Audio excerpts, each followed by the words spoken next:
Good morning. First of all, I would like to thank Ursula and the state of Hamburg and the city of Hamburg for having me here. And it's with great humility that I stand before you and among these other honored guests. And I would certainly like to express my appreciation for the anonymous members who are here and for the good works that they have been doing and are continuing to do. I hope that that goes on for a long, long time. My name's Jerry Whitfield. I was a member of Narconon from April of 1974 until August of 1977. I became a Scientologist through Narconon. I remained a Scientologist until February of 1984. By that I mean I was still involved with what they call the Church of Scientology. That's not what I call it, but that's what they call it. I left it in February of 1984. I was somewhat disillusioned, but really the reason, it was a practical reason for leaving. The prices for their services was going up at a rate of 5% a month. There was inflation at that time, they said, and they needed to generate more revenue. So their prices were going up at 5% a month, and it just got to the point that there was no way that I could afford it. I hadn't achieved everything that I wanted to achieve, but there were a number of people who had left. There was a mass exodus of people who had left, executives and whatnot, people that I had been reading the bulletins and the policy letters of for since the 60s. Those names, all those big names were pretty much gone, and they were out still practicing Scientology, just not under the church. And of course that drove the church crazy. That organization did not like it at all. Since they were doing that, I felt that it was probably safe for me to continue along those lines and get it from the people that have been doing it that way for the last 25 or 30 years. So I finished up what I wanted to do and left, and at that point I felt like I had graduated from Scientology, had gotten everything I really wanted from it, and I wasn't really angry about it at that point. And I didn't get angry about it until later on when I found out what they had been doing, and that took a few years later. I'm here to talk about Narconon, and one of the things that I wanted to go over was, how did Narconon start? How did it begin? There was a fellow by the name of Willie Benitez that started Narconon back in Arizona State Prison in 1966. He had been sent to prison 4 times for heroin addiction and all the activities that go along with that. He read one of L. Ron Hubbard's books in the prison and decided that that was going to help him and that he could use the information in that book to help himself and to help others get off drugs. And he started doing that. He started sending letters up to Scientologists and asking them for their advice and their help on how to proceed and get their students, get some students together and help the other inmates have a better life. It had worked for him and it was very inspiring for him, so he wanted to inspire others.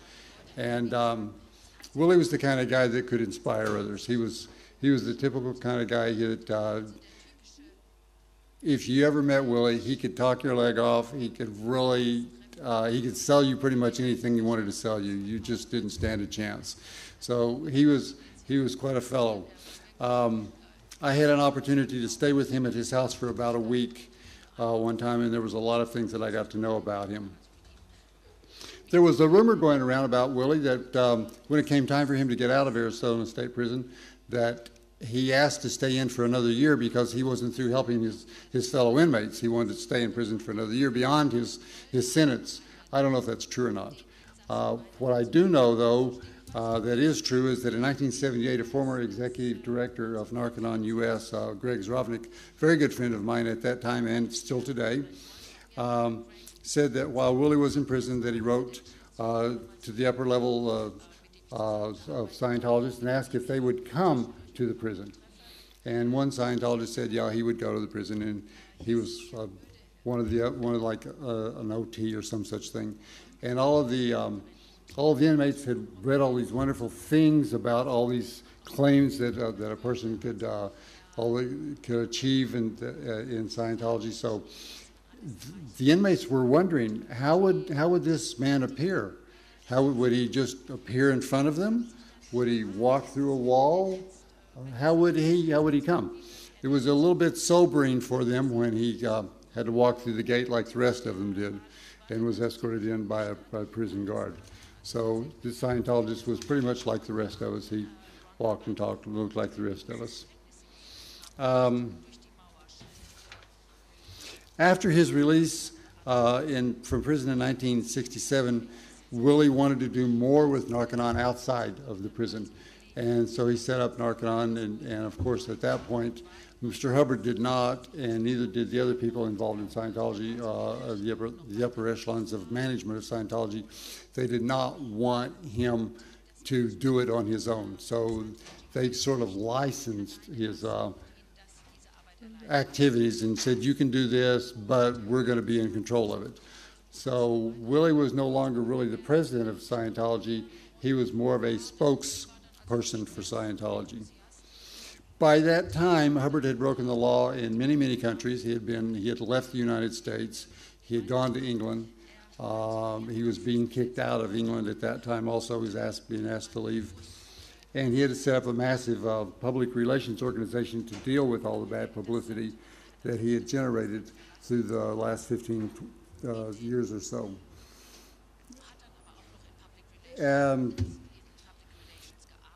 The Guardian's Office was the organization that took control of Narconon at that time. And Hubbard said that there was only one person who could write policy, there was only one person who knew the technology, there was only one person who could do the technical bulletins, and that was Mr. Hubbard himself. No one else had the knowledge, no one else had the insight, and when anyone else tried it, they always messed it up, and Mr. Hubbard had to come back and fix it. So Narconon was put under the Guardian's Office, and Mr. Benitez became merely the spokesperson. He was demoted. That was probably a bitter pill for Mr. Benitez. It was something he had put together, and now it had been taken away from him. Willie Benitez never, when I was in Narconon, had still not achieved the upper levels, the OT levels of Scientology. And I was curious as to why that was. And one of the staff members at Scientology said that, and it was hinted, I don't know if this is for a fact or not, but it was hinted that he had probably been driving while intoxicated or in speeding or whatever, and in California, and Willie lived in Arizona, the state next to California, and didn't make it to court to pay the fines and face the judge and that sort of thing. So he really shouldn't be coming back into California, and that was about the only place that you could get those services. And as a result, he was not being able to come over. He couldn't come over and he couldn't get it. So Willie was stuck where he was.